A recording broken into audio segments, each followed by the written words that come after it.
సిద్దిపేట జిల్లా దుబ్బాక మండలం బల్వంతాపూర్ గ్రామంలో మహిళలకు ఇందిరమ్మ చీరలను కాంగ్రెస్ పార్టీ మండల అధ్యక్షులు కొంగరి రవి పంపిణీ చేశారు.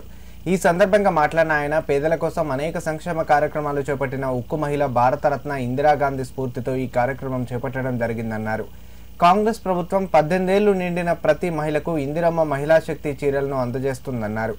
గత ప్రభుత్వంలో నాసి రకం చీరలను బతుకమ్మ పండుగలకు అందజేశారని, కానీ కాంగ్రెస్ ప్రభుత్వం ముఖ్యమంత్రి రేవంత్ రెడ్డి నాణ్యమైన చీరలను అందజేస్తూ అక్కా చెల్లెళ్లకు అండగా నిలుస్తున్నారన్నారు.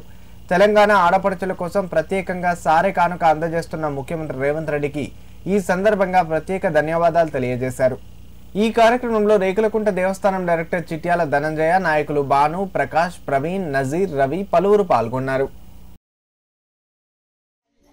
బల్వంతాపూర్ గ్రామంలో ఇందిరమ్మ జయంతిని పురస్కరించుకొని గ్రామంలోని మహిళా సంఘాలలో భాగస్వామ్యమైనటువంటి ప్రతి మహిళకు ఇందిరమ్మ జయంతి సందర్భంగా ఇందిరమ్మ చీరను పంపిణీ చేయడానికి ఈరోజు ఏర్పాట్లు చేసుకుని గ్రామంలోని అన్ని సంఘాల మహిళలందరికీ కూడా ఇందిరమ్మ చీరలు అందించడం జరిగింది.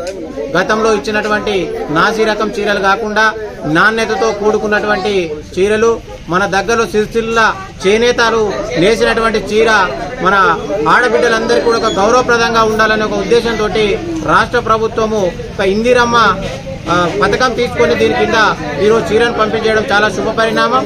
దీనికి మహిళలంతా కూడా హర్షిస్తా ఉన్నారు.